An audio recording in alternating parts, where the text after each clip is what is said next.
Fala galera! Oiê!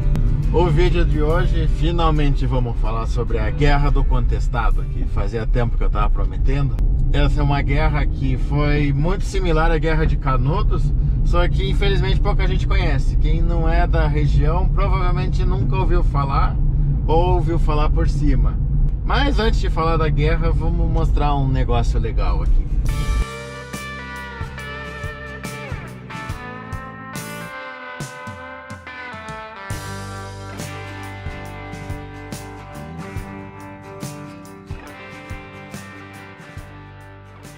Essa cidade que a gente está andando agora é a União da Vitória, no Paraná. Porém, olha que legal. Aqui passa o trilho de trem. E do trilho de trem para lá já é Porto União, que é uma cidade de Santa Catarina. Ou seja, esse trilho divide os dois estados. Ok, lá, tchau, ó. Paraná. Bem-vindos a Santa Catarina. É. Ó, aqui tem até um prédio com cara de Santa Catarina ali atrás. A gente podia até gravar o vídeo da Guerra do Contestado todo aqui, mas a gente quer ir para a cidade de Irani, que foi onde começou a guerra. Essa noite a gente vai passar aqui mesmo e amanhã a gente vai cedo para lá para continuar o vídeo. Aproveitar que a gente está passando aqui para mostrar, ó, esse é o monge João Maria, que vai ser importante na história, então lembrem da cara dele. E aqui atrás tem uma maquete da construção do trem, que também tem a ver com a Guerra do Contestado. Mas só pra gente se situar aqui na história, né? Toda essa região aqui, que a gente está aqui, que vai daqui pra frente, é a região do Contestado. Tem esse nome porque era uma região contestada por Paraná e Santa Catarina. A divisa entre os dois estados não estava bem definida, então os dois estados diziam que essa região pertencia, né? Santa Catarina dizia que pertencia a Santa Catarina e Paraná dizia que pertencia a Paraná. E esse é o cenário da Guerra do Contestado. Acho que o termo Guerra do Contestado nem é muito legal, porque dá a impressão que a guerra foi por causa desse território, né? Foi uma guerra entre Paraná e Santa Catarina por conta dessa área. Mas na verdade não. A guerra teve esse nome somente porque aconteceu na região do Contestado. E teve, né, eventos que contribuíram, como por exemplo, como nenhum dos estados ainda era dono de fato daqui, nenhum deles investia dinheiro nessa região, então era uma região bastante pobre. Ainda é, né? Hoje esse lado de Santa Catarina é um lado mais pobre do que o do litoral. E foi nesse cenário que aconteceu a Guerra do Contestado, que foi uma guerra social, na verdade uma guerra muito relacionada com a pobreza mesmo daqui. Mas essa história a gente continua lá em Irani. Ó, e uma coisa que a gente não sabia até chegar aqui é que Porto União é a capital estadual do Stanheg e a capital do Xixo. O que é o Xixo? Não sei o que Agora é o Stanheg Xixo. você sabe. Agora vamos procurar um hotel pra gente ficar. Esse aqui é o com cara de mais barato de todos os que a gente passou. É aqui mesmo que a gente vai ficar. Não tá barato se hospedar por esses lados. Esse aqui custou 130 e foi o mais barato, mas... Vou aproveitar e vou fazer um desabafo. Acho que eu já falei isso antes, mas viajar pelo Brasil é muito caro, dá um desânimo muito grande. Qualquer hotel é mais de 100 reais. Qualquer estrada que você passa, um pedágio vai custar 10 reais. É complicado. Bora sim, bora pra Irani.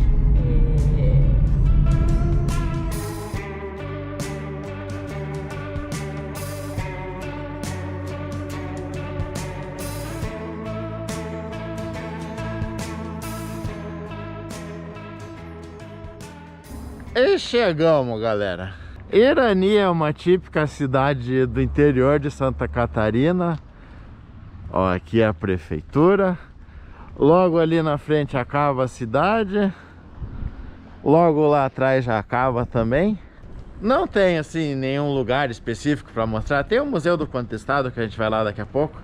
Mas acho que é legal começar a contar a história aqui, porque foi aqui que a guerra começou.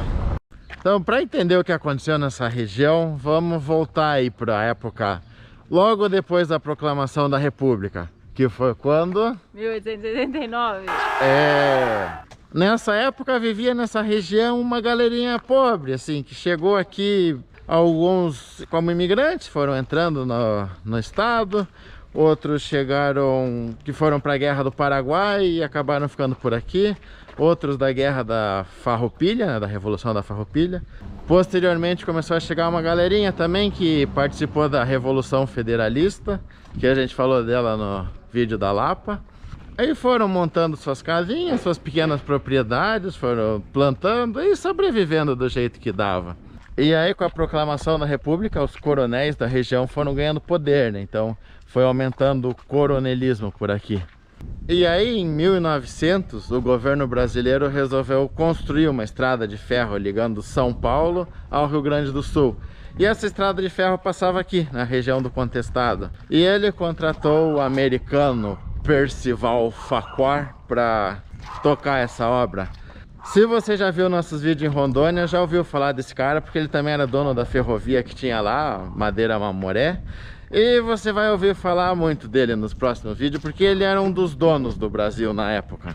E bom, o Brasil entregou nas mãos da companhia dele, né, a Brazilian Railway Company, o direito de... Eita, ó os brabões aqui.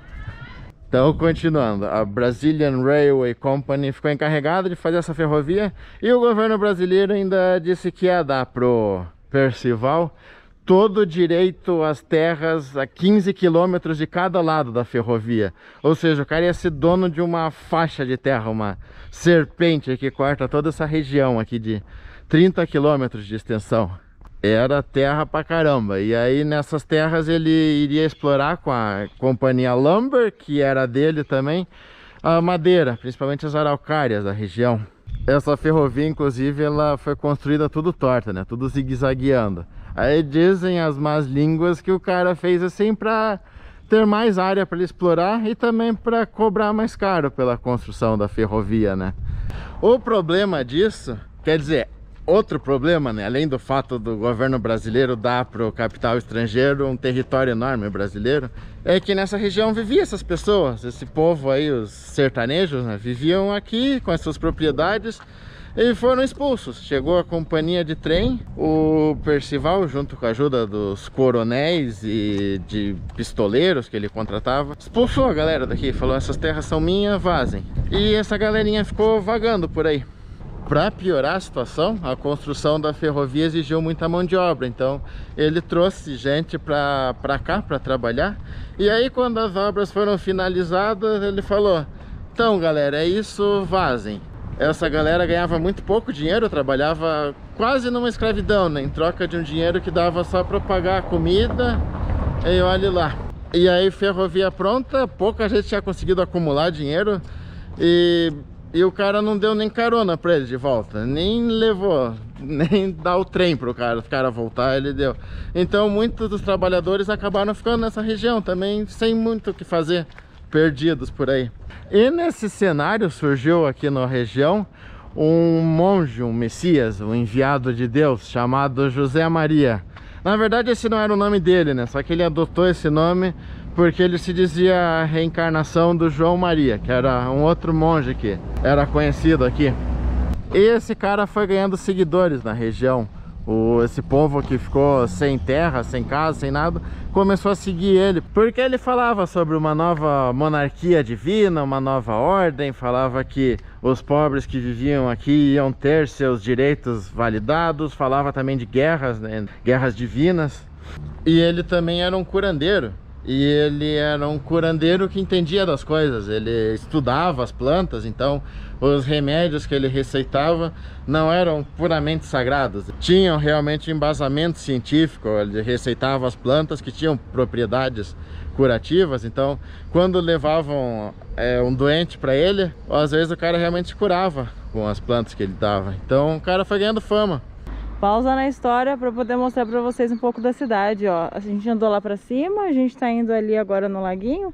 E aqui é a avenida principal da cidade. Hoje é dia de semana e tá tudo sossegado, assim. Não sei se o pessoal foi para casa para dormir, porque a gente tá bem na hora do almoço. Mas a cidade é muito tranquila. Você quase não ouve muito barulho por aqui. A cidade parece até que parou no tempo, porque tem até uma locadora aqui, ó. Brincadeira, né? Não parou no tempo, mas é interessante achar uma locadora ainda funcionando. Os bons e velhos tempos de chegar na sexta e escolher o filme pro fim de semana. E chegar no domingo e falar: oh, já rebobinou todas as fitas. Continuando a história do monge, uma vez ele estava numa vilazinha aqui, perto daqui, chamada Taquaruçu. E tava lá com os seguidores dele, fazendo as curas. Mas aí o governo de Santa Catarina viu, não gostou muito da ideia. Falou, puta, esses caras aí vão aprontar. Então a polícia foi lá e expulsou eles. E aí eles vieram pra cá, vieram pra cidade de Irani. E aqui eles se estabeleceram, montaram uma comunidade que viviam aí de uma forma meio que de um comunismo utópico. Dentro da comunidade deles não circulava dinheiro, eles plantavam, compartilhavam a comida, cada um fazia a sua atividade, se viravam do jeito que dava. Só que na época Irani estava sob o controle do Paraná. E o Paraná não gostou. O Paraná falou, puta, Santa Catarina mandando esses caras pra cá. Vamos lá dar um jeito. E veio, mandaram, a polícia do Paraná chegou aqui e teve o primeiro confronto. Isso foi em 1912, quando oficialmente começou a guerra. A polícia veio, trouxe até uma metralhadora, só que falhou na época. Os caras também já estavam preparados, que a galera falou, não, a polícia tá indo aí. Então meio que pegaram os caras numa emboscada. E foi um ataque mal sucedido da polícia, só que morreu gente dos dois lados. E morreram os líderes, o líder da polícia e também morreu o José Maria. E o curioso é que o José Maria, ele havia previsto que teria um confronto e que ele morreria no primeiro confronto da guerra que eles teriam. Só que ele voltaria em um ano para liderar o exército e aí vencer, né, os pobres vencerem. E bom, por um ano também a polícia meio que largou os caras aqui e a galera viveu, meio que se separaram, mas viveram em uma certa paz. E um ano depois ele realmente voltou.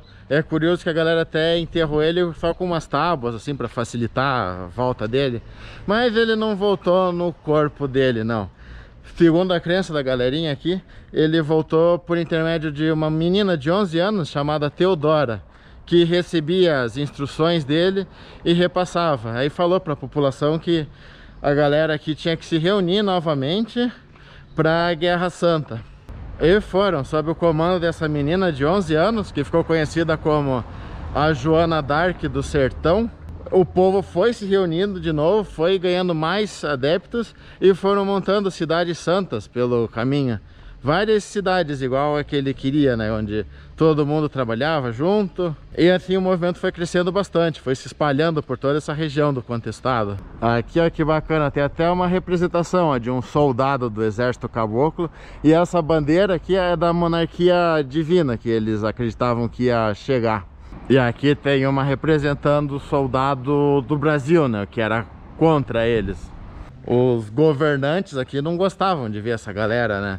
Aí tanto o governo do Paraná, quanto Santa Catarina, quanto o governo do Brasil ficaram de olho e teve vários confrontos. Mandaram soldados para tentar destruir essas cidades santas. Inclusive teve um bem violento que aconteceu em Taquaruçu mesmo, que o exército de Santa Catarina chegou e encontrou a cidade sem os homens. Os homens tinham saído para trabalhar, só tinha mulheres e crianças. E atacaram e mataram mulheres, crianças que não tinham nada a ver. E o exército caboclo no começo só se defendia, mas depois partiu para o ataque também. Foi dominando mais áreas e foi atacando principalmente as propriedades dos coronéis da região. E também cartórios, né, para destruir os documentos das propriedades que foram roubadas deles. E algumas estações de trem também. E foram se espalhando, eles estavam ganhando a guerra. Aí a situação foi ficando insustentável por aqui. O governo brasileiro mandou para cá uma tropa liderada pelo general Mesquita, que era um veterano de Canudos, para resolver a situação. Só que ele chegou aqui e viu que a guerra não tinha razão, que era mais um massacre à classe pobre, igual que Canudos. E então ele se recusou a avançar. Aí outro militar foi designado para vir para cá, chamado Matos Costa, e ele também viu, ele chegou aqui e viu, né, que não tinha por que matar essas pessoas, elas estavam com sua razão. E começou a negociar uma paz, começou a se aproximar dos caboclos, conversar. Inclusive levou 2 do movimento para Curitiba, para eles contarem a história deles. E estava tudo encaminhado, as coisas estavam indo bem. Até que ele veio pra cá e um grupo de caboclos matou ele numa emboscada. O cara que matou ele se chamava Benevenuto Baiano e inclusive foi condenado à morte pelos próprios caboclos, porque viram que ele fez coisa errada, né? Que o Matos Costa estava para ajudar. Só que aí o estrago já estava feito. Aí a imprensa já começou a cobrar o governo, falou, ó, eles mataram o cara que estava tentando ajudar eles, esse povo não vale nada, não sei o que. A opinião pública também já ficou contra. Aí já começou aquele papo, né, de, ó lá, estão roubando a terra dos coronéis, estão roubando a terra do Percival, os caras tão bonzinhos, não sei o que. Veio pro Brasil para dar emprego para essa gente e os caras estão roubando as terras deles.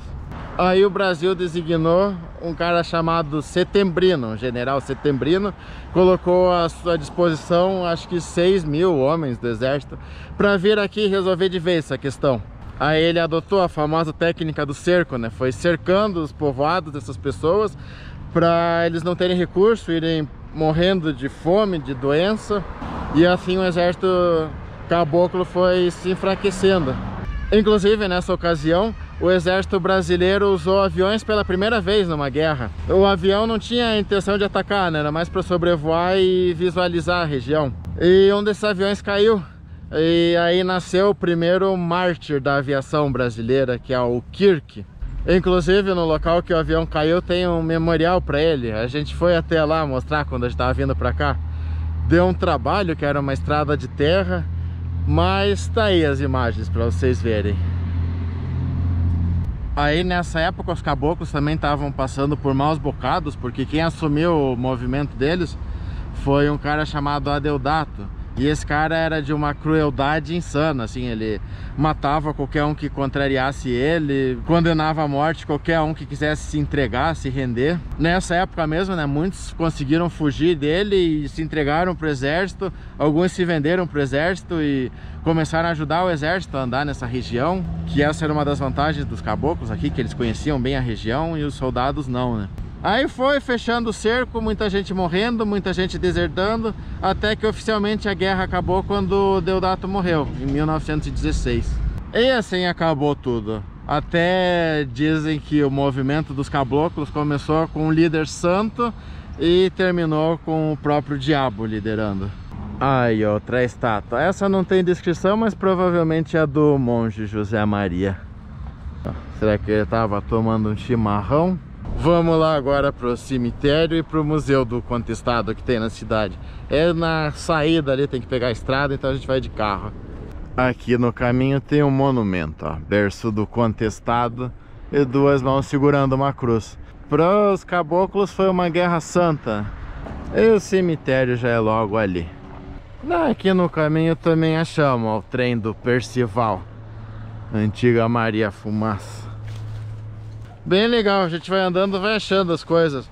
A gente não... Aqui não é muito conhecido, né? Então no Google Maps, no Maps Man, nesse site não tem as coisas marcadas. E também você não encontra muita informação do turismo daqui, onde são os lugares históricos. Bom, agora sim, vamos pro cemitério. E aí está o cemitério onde estão sepultadas as vítimas do primeiro confronto que aconteceu aqui, onde morreu José Maria. É chamado de cemitério dos 21. Foram 21 corpos que encontraram. O corpo do monge nunca foi encontrado, mas fizeram aí uma... Não sei se é essa aqui, mas a gente leu que fizeram como chama? Um santuário para ele. Uma lápide para ele, colocaram uma cruz para ele. O corpo do João Gualberto, que era o líder das tropas do Paraná, também não se encontra aqui. Eles levaram para outro lugar. Tem gente enterrada aqui que não participou do confronto, porque depois que aconteceu tudo, o povo da região continuou enterrando gente aqui. Foi só na década de 90 que esse local foi considerado um campo histórico. Agora já não pode mais, agora é só quem tá aqui mesmo. E do lado do cemitério tem um museu. Vamos ver se a gente aprende mais coisa lá. Ô galera, olha que sorte, o museu tá fechado, só vai abrir semana que vem. Mas tava o senhorzinho arrumando ali. Ele deixou a gente entrar e aí ele já explicou pra gente que esse cemitério aqui ele é mais representativo. Na verdade o corpo dos 21 tá enterrado mais longe aqui. Ele ensinou a gente como chega, vamos ver se a gente consegue chegar lá.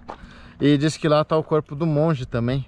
Pelo que a gente entendeu, o museu não paga a entrada, porque ele não cobrou nada da gente, né amor? Ele nem falou nada de cobrar. Mas aí ele ofereceu um livro e aí a gente comprou o livro pra poder ajudar. É livro de poesia, memórias e canções. E aí a entrada já é por aqui. Vamos lá ver. A gente não tá conseguindo acertar o caminho não. São 3 ruas, a gente entra na rua, sai da rua, entra na rua, sai da rua. E não tá dando certo. A última tentativa agora. Vamos ver se a gente acerta. Vixe, mas ele vai só rodear o lago. Ah, mas ele sobe. Ah, meu Deus do céu. Achamos. Tem que deixar o carro ali e andar aqui uns... uns 30 metros. Ah, essa aqui, ó, acho que é a área do conflito. Ó, a 22 de outubro de 1912, o governo mandou atacar multidão banida da estrada de ferro por estrangeiros, sem vencimento, sem terra e sem pão.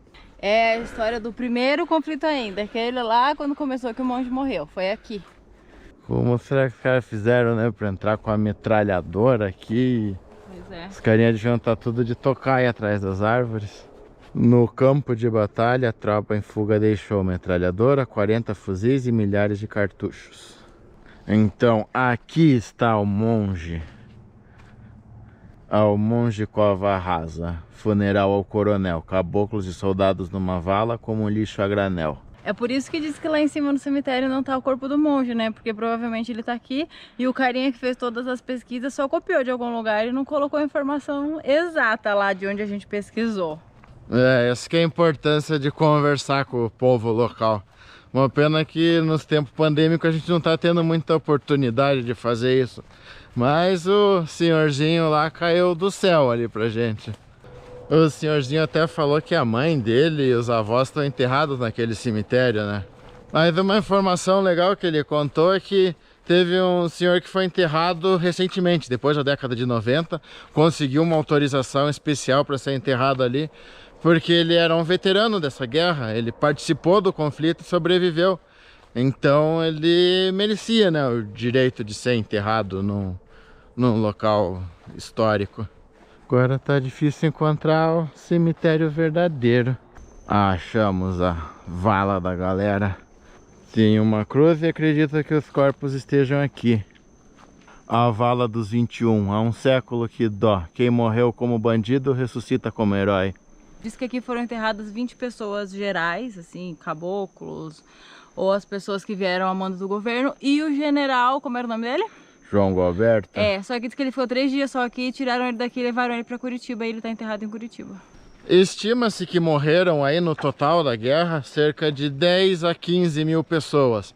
Tanto nos conflitos quanto de doenças, né? Consequências do conflito. E essa é uma guerra que é bem pouco conhecida, diferente de Canudos. Quem conhece a história de Canudos viu que tem bastante semelhança na história. Quem não conhece, quando a gente for pra Bahia, a gente conta a história de Canudos e visita os lugares lá. Mas bem, essa guerra aqui, primeiro que ela competiu com a Primeira Guerra Mundial, ela aconteceu em paralelo. Então os brasileiros na época estavam mais interessados com o que acontecia na Europa do que com o que acontecia no Brasil. Então por isso ela foi um pouco ofuscada. E outro motivo foi que tanto a imprensa quanto a elite local fez o possível para esconder esse fato. Tentou tirar do currículo escolar, tudo que desse para esconder. Porque estamos aqui no sul maravilhoso, no sul das pessoas civilizadas, e esse tipo de coisa não pode ter no currículo, né, do sul europeu. E é isso, galera. Acho que aqui a gente encerra. Aproveitamos para agradecer. Vários inscritos ajudaram a gente nessa pesquisa, porque foi difícil achar informação. Muita gente mandou e-mail com artigos, com informações. Ajudou bastante. E não façam cara feia pra história. Eu sei que muita gente não gosta, mas é muito importante a gente saber o que a gente já fez de errado no passado para não repetir no presente. E é isso, galera. Até a próxima!